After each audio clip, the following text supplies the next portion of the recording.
ಈ ವಿಡಿಯೋವನ್ನು ನೋಡುವ ಮುನ್ನ ನೀವು ಇನ್ನೂ ಕೂಡ ನಮ್ಮ ಚಾನೆಲ್ ಅನ್ನು ಸಬ್ಸ್ಕ್ರೈಬ್ ಆಗದಿದ್ದರೆ ಸಬ್ಸ್ಕ್ರೈಬ್ ಆಗಿ ಮತ್ತು ಈ ವಿಡಿಯೋಗೆ ಒಂದು ಲೈಕ್ ಮಾಡಿ. Hi friends, life line Kannada GK ಅಡ್ಡಾದ ಮತ್ತೊಂದು ವಿಡಿಯೋಗೆ ಸ್ವಾಗತ. ಸ್ನೇಹಿತರೆ, ಪ್ರೀತಿ ಮಾಡಿ ತಪ್ಪೇನಿಲ್ಲ, ಆದ್ರೆ ಈ ಕೆಲಸವನ್ನು ಮಾಡಲೇಬೇಡಿ. ಈ ವಿಡಿಯೋದಲ್ಲಿನ ಮಾಹಿತಿ ಕುತೂಹಲಕಾರಿಯಾಗಿದ್ದು, ಹೀಗಾಗಿ ಯಾರು ಕೂಡ ವಿಡಿಯೋವನ್ನು ಸ್ಕಿಪ್ ಮಾಡದೆ ಸಂಪೂರ್ಣವಾಗಿ ನೋಡಿ. ಸ್ನೇಹಿತರೆ, ಪ್ರೀತಿ ಎಂಬುದು ಒಂದು ಅತ್ಯದ್ಭುತ ಅನುಭವವಾಗಿದೆ. ಪ್ರೀತಿಯಲ್ಲಿರುವಾಗ ಸುತ್ತಲಿನ ಪ್ರಪಂಚ ತುಂಬಾ ಸುಂದರವಾಗಿ ಕಾಣುತ್ತದೆ. ಎಲ್ಲಾ ತಪ್ಪುಗಳು ಸರಿಯೆನಿಸುತ್ತವೆ. ಆಹಾರವು ಉತ್ತಮ ರುಚಿಯನ್ನು ನೀಡುತ್ತದೆ. ಆಡುವ ಎಲ್ಲಾ ಮಾತುಗಳು ಹಿತವಾಗಿರುತ್ತದೆ. ಸಂಗೀತವು ಸುಮಧುರವಾಗಿ ಕಾಣಿಸುತ್ತದೆ. ಪ್ರೀತಿಯ ಮೋಡಿಯೇ ಅಂಥದ್ದು. ಪ್ರೀತಿ ಮೈ ಮರೆಯುವಂತೆ ಮಾಡುತ್ತದೆ. ಪ್ರೀತಿಸಿದವರಿಗಾಗಿ ಏನು ಮಾಡಲು ಸಿದ್ಧ ಎಂಬ ಮನಸ್ಥಿತಿಯನ್ನು ತರುತ್ತದೆ. ಆದ್ರೆ ಪ್ರೀತಿ ಎಂದ ಮಾತ್ರಕ್ಕೆ ಪ್ರೀತಿಸಬೇಕಷ್ಟೇ, ವ್ಯಕ್ತಿತ್ವವನ್ನೇ ಕಳೆದುಕೊಳ್ಳಬೇಕಾಗಿಲ್ಲ. ವ್ಯಕ್ತಿತ್ವ ಕಳೆದುಕೊಂಡು ಪ್ರೀತಿಸಿದರೆ ಅದು ಪ್ರೀತಿಯೇ ಅಲ್ಲ. ಮನೋವಿಜ್ಞಾನಿ ಮತ್ತು ಹೋಪ್ವೆಲ್ ಕೌನ್ಸೆಲಿಂಗ್ ಸೇವೆಗಳ ಸಹ ಸಂಸ್ಥಾಪಕರಾದ ಡಾ. ಫೌಜಿಯಾ ಮಸೂದ್ ಅವರ ಪ್ರಕಾರ, ಸಂಬಂಧಕ್ಕಾಗಿ ನೀವು ಎಂದಿಗೂ ಈ ಕೆಲಸವನ್ನು ತಪ್ಪದೇ ಮಾಡಲೇಬೇಕು ಅಂತೆ.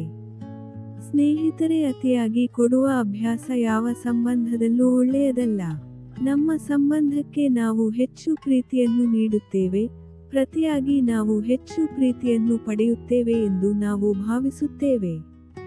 ದುರದೃಷ್ಟವಶಾತ್, ಅದು ಯಾವಾಗಲೂ ಆ ರೀತಿ ಕಾರ್ಯನಿರ್ವಹಿಸುವುದಿಲ್ಲ. ದೀರ್ಘಾವಧಿಯಲ್ಲಿ, ಇದು ಅಸಮಾಧಾನವನ್ನು ಸೃಷ್ಟಿಸಲು ಕಾರಣವಾಗುತ್ತದೆ. ಅಸಮಾಧಾನವು ಸಂಬಂಧದ ಸಂತೋಷ ಮತ್ತು ಬಾಳಿಕೆ ನಿರ್ಧರಿಸುವ ಅಂಶವಾಗಿದೆ. ನೀವು ಸಂಬಂಧದಲ್ಲಿ ಹೆಚ್ಚು ಪ್ರೀತಿಯನ್ನು ನೀಡಿದಾಗ, ನೀವು ನಿಮ್ಮನ್ನು ಕಳೆದುಕೊಳ್ಳುವ ಅಪಾಯವನ್ನು ಹೊಂದಿರುತ್ತೀರಿ. ಜೊತೆಗೆ ಸಂಬಂಧವನ್ನು ಸಹ ಕಳೆದುಕೊಳ್ಳುತ್ತೀರಿ. ಅದರಂತೆ ಸಂಬಂಧದಲ್ಲಿ ಇದ್ದ ಮಾತ್ರಕ್ಕೆ ನಿಮ್ಮ ನೆಚ್ಚಿನ ಹವ್ಯಾಸಗಳನ್ನು ಬಿಟ್ಟು ಕೊಡಬೇಕಾಗಿಲ್ಲ. ಪಾಲುದಾರರ ಭಾಗವಹಿಸುವಿಕೆ ಇಲ್ಲದೆ ನಿಮ್ಮೊಂದಿಗೆ ಮತ್ತು ನಿಮ್ಮ ಸ್ವಂತ ಆಸಕ್ತಿಗಳೊಂದಿಗೆ ತೊಡಗಿಸಿಕೊಳ್ಳುವುದನ್ನು ಮುಂದುವರಿಸಿ.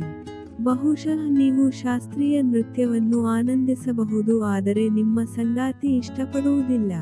ನಿಮ್ಮ ಸಂಗಾತಿಯ ಭಾಗವಹಿಸುವಿಕೆ ಇಲ್ಲದೆ ನಿಮ್ಮ ಮತ್ತು ನಿಮ್ಮ ಸ್ವಂತ ಹವ್ಯಾಸಗಳೊಂದಿಗೆ ತೊಡಗಿಸಿಕೊಳ್ಳುವುದನ್ನು ಮುಂದುವರೆಸಿ. ಹಾಗೆಯೇ, ಸಾಂದರ್ಭಿಕವಾಗಿ, ಒಬ್ಬಂಟಿಯಾಗಿರುವ ಭಯವು ನಿಜವಾದ ಸಂತೋಷಕ್ಕಾಗಿ ನಮ್ಮ ಬಯಕೆಗಿಂತ ಹೆಚ್ಚಾಗಿರುತ್ತದೆ.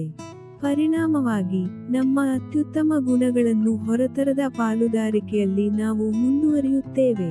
ಅಪರಿಚಿತರ ಭಯದಿಂದ ನಾವು ಸಾಧಾರಣ ಸಂಬಂಧಗಳಲ್ಲಿ ಇರುತ್ತೇವೆ, ಆದ್ದರಿಂದ ನಾವು ನಮಗೆ ಅಪಾರ ಹಾನಿ ಮಾಡಿಕೊಳ್ಳುತ್ತೇವೆ. ನಮಗೆ ಒಂದೇ ಜೀವನವಿದೆ, ಆದ್ದರಿಂದ ಅತೃಪ್ತ ಸಂಬಂಧದಲ್ಲಿ ಅದನ್ನು ಹಾಳು ಮಾಡದಿರಲು ಪ್ರಯತ್ನಿಸಿ. ನಿಮ್ಮ ಸಂತೃಪ್ತಿಯನ್ನು ಕೊಡದ, ಮನಸ್ಥಿತಿಯನ್ನು ಹಾಳುಮಾಡುವ ದೀರ್ಘಾವಧಿಯ ಸಂಬಂಧವನ್ನು ಬಿಟ್ಟುಬಿಡಿ. ನೀವು ಏಕೆ ಅತೃಪ್ತಿ ಹೊಂದಿದ್ದೀರಿ ಎಂದು ನಿಮ್ಮನ್ನು ಕೇಳಿಕೊಳ್ಳಿ ಮತ್ತು ನಿಮ್ಮ ಪ್ರಸ್ತುತ ಸಂಬಂಧವು ಅದರೊಂದಿಗೆ ಏನಾದರೂ ಸಂಬಂಧ ಹೊಂದಿದೆಯೇ ಎಂದು ಪರಿಗಣಿಸಿ. ಅದರಂತೆ ಸಂಬಂಧದಲ್ಲಿರುವ ಅನುಭವವು ಸಂತೋಷದಾಯಕ ಮತ್ತು ಪ್ರೀತಿಯಿಂದ ಕೂಡಿರುತ್ತದೆ. ಹೀಗಿದ್ದು ಆರ್ಥಿಕ ಮತ್ತು ವೈಯಕ್ತಿಕ ಸ್ವಾತಂತ್ರ್ಯ ಹೊಂದಿರುವುದು ಮುಖ್ಯ. ಹೀಗಾಗಿ ಪ್ರತ್ಯೇಕ ಬ್ಯಾಂಕ್ ಖಾತೆಯನ್ನು ಹೊಂದಿರಿ. ಮುಖ್ಯವಾಗಿ ಯಾರಿಗಾಗಿಯೂ ಬದಲಾಡಬೇಡಿ. ಪ್ರೇಮಿ ನೀವು ಬದಲಾಗಬೇಕೆಂದು ಬಯಸಿದರೆ, ಅದಕ್ಕೆಲ್ಲದಕ್ಕೂ ಸಿದ್ಧರಾಗಬೇಡಿ. ಪ್ರೀತಿಯೆಂದರೆ ನಾವು ಯಾರಿಗಾದರೂ ಬದಲಾಗಬೇಕು ಎಂಬುದು ಅರ್ಥವಲ್ಲ. ನಾವೆಲ್ಲರೂ ನಮ್ಮದೇ ಆದ ವಿಶೇಷತೆಗಳು ಮತ್ತು ದೌರ್ಬಲ್ಯಗಳನ್ನು ಹೊಂದಿದ್ದೇವೆ. ಇದನ್ನು ಅನುಸರಿಸಿಕೊಂಡು ಹೋಗುವುದೇ ಪ್ರೀತಿ, ಬದಲಾಗಿ ಕಾಂಪ್ರಮೈಸ್ ಮಾಡಿಕೊಳ್ಳುವುದಲ್ಲ.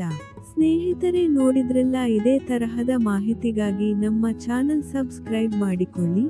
ಈ ಮಾಹಿತಿ ಇಷ್ಟವಾದಲ್ಲಿ ವಿಡಿಯೋಗೆ ಲೈಕ್ ಮಾಡಿ, ಶೇರ್ ಮಾಡಿ. ನಮಸ್ಕಾರ.